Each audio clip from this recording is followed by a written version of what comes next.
కొన్నిసార్లు మనం బైబిల్లో కొన్ని అధ్యాయాలు చూసినప్పుడు అవి కేవలం పేర్ల జాబితాలా కనిపిస్తాయి. కానీ ఆగి కాస్త లోతుగా చూస్తే ప్రతి జాబితా వెనుక ఒక ప్రయాణం, ఒక వారసత్వం, ఒక శక్తివంతమైన కథ ఉంటాయి. ఈరోజు మనం అలాంటి ఒక అధ్యాయాన్ని చూడబోతున్నాం. ఎదోము వంశావళి. చూడడానికి పేర్ల లిస్ట్లా అనిపించినా దీనిలో మనందరికీ వర్తించే కొన్ని లోతైన పాఠాలు దాగి ఉన్నాయి. ఈ విశ్లేషణలోకి వెళ్లే ముందు ఒక్క క్షణం ఈ ప్రశ్న గురించి ఆలోచిద్దాం. వేల సంవత్సరాల క్రితం నాటి ఒక కుటుంబ కథ. అది మన లైఫ్ జర్నీ గురించి, మనం తీసుకునే నిర్ణయాల గురించి, మనం వదిలి వెళ్లే వారసత్వం గురించి అసలు మనకు ఏం చెప్పగలదు? ఆ సమాధానం వెతుక్కుంటూ మన ప్రయాణాన్ని మొదలుపెడదాం. సరే, ఈరోజు మనం ఏం చూడబోతున్నామంటే, ముందుగా ఏశావు కుటుంబం ఎలా ఏర్పడిందో చూస్తాం. ఆ తర్వాత అన్నదమ్ములు ఎందుకు విడిపోయారో తెలుసుకుంటాం.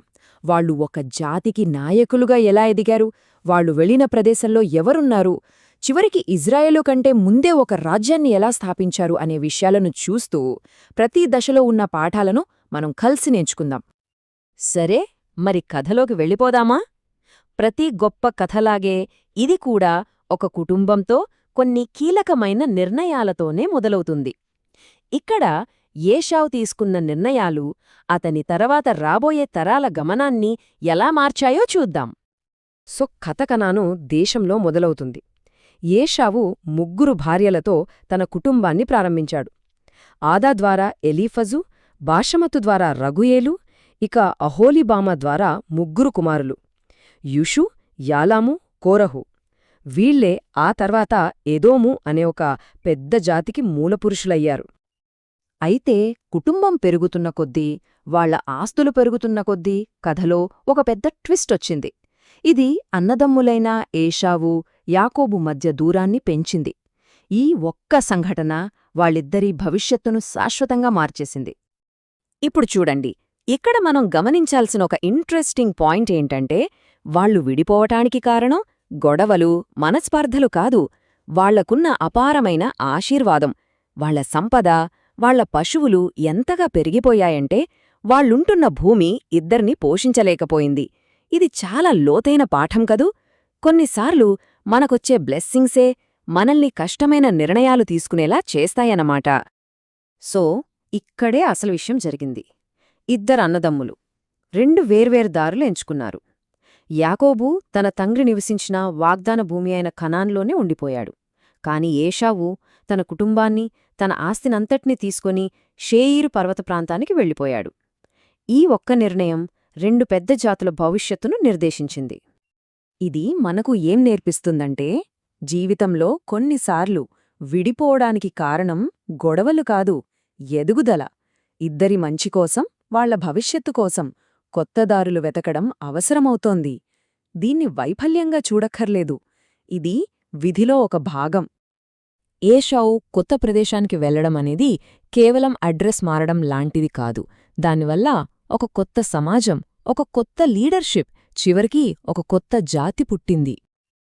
చూడండి, ఏశావు సంతానం అక్కడ సెటిలవడమే కాదు, వాళ్లే నాయకులుగా కూడా మారారు. అతని కొడుకులు, మనవళ్ళు, వీళ్లందరూ ఆయా తెగలకు లీడర్స్ అయ్యారు. ఈ లిస్ట్లో చూసినట్టు వాళ్లొక ఆర్గనైజ్డ్ సమాజాన్ని నిర్మించారు. ఇదే ఎదోము రాజ్యానికి పునాది వేసింది. అయితే ఏశావు వెళ్లిన ఆ భూమి ఖాళీగా ఏమీ లేదు. ఒక కొత్త ప్రదేశంలో స్థిరపడాలంటే అక్కడున్న వాళ్ల గురించి, ఆ ప్లేస్ హిస్టరీ గురించి కూడా తెలుసుకోవాలి కదా. ఏశావు ఫ్యామిలీ షేరుకు వెళ్లేసరికి అక్కడ అప్పటికే హోరీయులు అనేవాళ్లు ఉంటున్నారు. వాళ్లు ఆ పర్వత ప్రాంతానికి చెందిన ఆదిమవాసులన్నమాట. వాళ్ల నాయకుల పేర్లు కూడా ఇక్కడున్నాయి. అంటే ఏశావు కుటుంబం ఖాళీ ప్రదేశంలోకి కాదు, అప్పటికే ఉన్న ఒక కొత్త కల్చర్లోకి అడుగుపెట్టింది. ఈ పెద్ద పెద్ద పేర్ల లిస్టు మధ్యలో ఒక చిన్న, చాలా ఇంట్రెస్టింగ్ విషయం దాగుంది. సిబియోను కుమారుడైన అనా తన రోజువారీ పనిలో భాగంగా గాడిదలను మేపుతూ అరణ్యంలో వేడినీటి బుగ్గలను కనుగొన్నాడు. చూశారా, ఇది ఆ కాలంలో లైఫ్ ఎలా ఉండేదో, వాళ్ల పరిశీలనా శక్తి ఎలా ఉండేదో మనకొక చిన్న హింట్ ఇస్తుంది. ఇలాంటి చిన్న విషయాలే కదా హిస్టరీకి ప్రాణం పోస్తాయి. కేవలం తెగల నాయకులతో ఆగలేదు, ఎదోము ఒక ఆర్గనైజ్డ్ రాజ్యంగా మారింది. ఇది వాళ్ల సామాజిక, రాజకీయ ఎదుగుదలలో చాలా ముఖ్యమైన తర్వాతి స్టెప్. ఈ స్లైడ్లో మనం ఏదోములో పరిపాలించిన రాజుల లిస్ట్ చూస్తున్నాం.